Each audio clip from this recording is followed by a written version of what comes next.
എന്റെ മകനെ, നീ കർത്തൃശുശ്രൂഷയ്ക്ക് ഒരുമ്പെടുന്നെങ്കിൽ പ്രലോഭനങ്ങളെ നേരിടാൻ ഒരുങ്ങിയിരിക്കുക. പ്രഭാഷകൻ 2:1 തിരുവചനം സൂചിപ്പിക്കുന്ന പ്രകാരം ദൈവത്തോട് ചേർന്ന് നിൽക്കുന്നവരുടെയെല്ലാം ജീവിതങ്ങളിൽ പ്രലോഭനം ഉണ്ടാകും എന്നത് സുനിശ്ചിതമാണ്.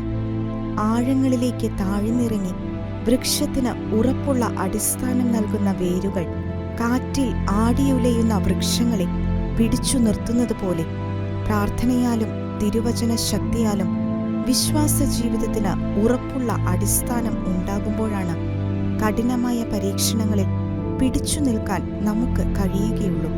തന്റെ പരസ്യമായ ദൈവരാജ ശുശ്രൂഷ ആരംഭിക്കുന്നതിനു മുൻപ് നമ്മുടെ കർത്താവിനും പ്രലോഭനങ്ങൾ ഉണ്ടായല്ലോ.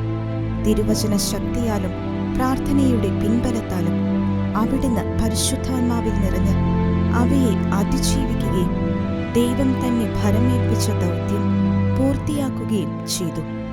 പ്രലോഭനങ്ങളിൽ പതറാതെ പിടിച്ചുനിന്ന് കർത്താവ് ഏൽപ്പിച്ചിട്ടുള്ള ദൗത്യം വിശ്വസ്തയോടെ നിറവേറ്റി അവിടുന്ന് കരുതി വച്ചിരിക്കുന്ന അനുഗ്രഹങ്ങളും അവിടുത്തോടൊത്തുള്ള നിത്യജീവിതവും നമുക്കും സ്വന്തമാക്കാം.